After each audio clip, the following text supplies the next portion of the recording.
একদিকে বড়রা অস্ট্রেলিয়ার মাটিতে রাজত্ব দেখাচ্ছে, অন্যদিকে নিজেদের মাঠে মালয়েশিয়ার বিপক্ষে দুর্দান্ত পারফরমেন্স করলো ছোট টাইগার বাহিনী।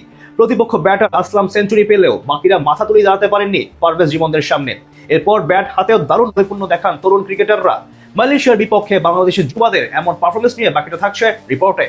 ডারউইনে অস্ট্রেলিয়ার বিপক্ষে দারুণ সময় পার করছে বাংলাদেশ দল। 2 দিনের সবকয়টি সেশন গিয়েছে শান্তদের পক্ষে। সব ঠিক থাকলে এই ম্যাচটি টাইগারদের পক্ষেই আসতে যাচ্ছে। অন্যদিকে ঢাকার মাঠে ঠিক বড়দের মতোই মালয়েশিয়ার বিপক্ষে দারুণ লড়াই করছে টাইগার অনূর্ধ্ব 23 দল। বসুন্ধরা স্পোর্টস কমপ্লেক্সে ব্যাটিং বোলিং দুদিক থেকেই দাপট দেখিয়ে চলেছে টিম টাইগার্স। প্রথম ম্যাচে জিসানের ঝোড়ো ব্যাটিংয়ে দুর্দান্ত জয় পাওয়ার পর আজ মালয়েশিয়ার বিপক্ষে সিরিজ জয়ের মিশনে মাঠে নামে বাংলাদেশ অনূর্ধ্ব 23 দল। বসুন্ধরা স্পোর্টস কমপ্লেক্সে আগে ব্যাট করতে নেমে শুরুটা দারুণ করেন সফরকারী মালয়েশিয়ার 2 ওপেনার আসলাম এবং সাইফ উল্লাহ। ইনিংসের শুরু থেকেই টাইগার বোলারদের বিপক্ষে চালিয়ে খেলতে থাকেন এই দুজন। বিশেষ করে আসলাম আজ প্রথম থেকেই আক্রমণাত্মক খেলতে থাকেন স্বাগতিক বোলারদের বিপক্ষে। 10 ওভারে তাদের স্কোরবোর্ডে জমা পড়ে বিনা উইকেটে 64 রান। 13তম ওভারে সিঙ্গেল নিয়ে ব্যক্তিগত অর্ধশতক পূরণ করেন আসলাম। অন্যদিকে তাদের বিপক্ষে প্রথম উইকেট তুলতে রীতিমতো মরিয়া হয়ে পড়ে বাংলাদেশ অনূর্ধ্ব 23 দলের বোলাররা। ইনিংসের 17তম ওভারে আসে সেই কাঙ্ক্ষিত সাফল্য। আগের ম্যাচে জয়ের নায়ক শেখ পারভেজ হোসেন জীবনের বলে বোল্ড হয়ে বিদায় নেন 49 বলে 25 রান করা সাইফুল্লাহ। নতুন ব্যাটার সৈয়দ আজিজও বেশিক্ষণ টিকতে পারেননি।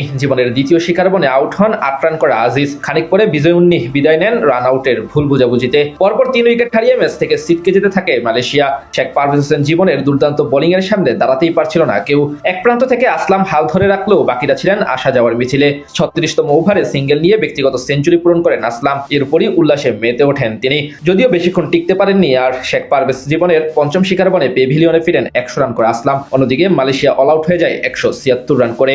বল হাতে 5 উইকেট নেন শেখ পারভেজ হোসেন জীবন। জবাব দিতে নেমে বাংলাদেশের শুরু থেকে চাপে ছিল। ইনিংসের প্রথম বলে সৈয়দ আজিজের লেন্থ ডেলিভারি ডিফেন্স করতে গিয়ে এলবিডব্লিউর শিকার বনে সাজঘরে ফিরে যান আদিল বিন রাশিদ। খানিক পরে আরো 1 উইকেট হারায় বাংলাদেশ। আরিফুল্লাহর বলে এবার বিদায় নেন মাত্র 1 রান করা অধিনায়ক কালাম সিদ্দিকী এলিন। মাঝে রিজান হোসেন এবং ইকবাল হোসেন সেই ধাক্কা সামলে দেখে শুনে খেলতে থাকেন, তবে তাদের জুটি বেশি দূর আগাতে পারেনি। মাদুকারের বলে বোল্ড হয়ে বিদায় নেন 27 বলে 26 রান করা ইকবাল। আগের ম্যাচে 94 রান করা আব্দুল্লাহ আজ বেশি দূর যেতে পারেননি। 4 বল মোকাবিলা করে রানের খাতা খোলার আগেই তিনি ফিরে যান সাজঘরে। এর মাঝে আরো জোড়া উইকেট হারায় বাংলাদেশ দল। এতে কঠিন বিপর্যয়ে পড়ে যায় বাংলাদেশ। সেখান থেকে দলের হাল ধরেন দেবাশিস দেবা এবং আহরার আমিন পিয়ান। দুজনের প্রথম থেকে দেখে শুনে খেললেও ধীরে ধীরে আক্রমণাত্মক হতে থাকে সফরকারী বোলারদের বিপক্ষে। তাদের নান্দনিক ব্যাটিংয়ে আবারও ম্যাচে ফিরে আসে বাংলাদেশ অনূর্ধ্ব 23 দল। সেখান থেকে তাদের দায়িত্বশীল ব্যাটিং এর সামনে আর তেমন ভাবে প্রতিরোধ করতে পারেনি মালয়েশিয়া দল। ফলে শেষ অবধি সহজ জয় তুলে নেয় বাংলাদেশ। এতে সিরিজে 2-1 ব্যবধানে এগিয়ে গেল টিম টাইগার্স।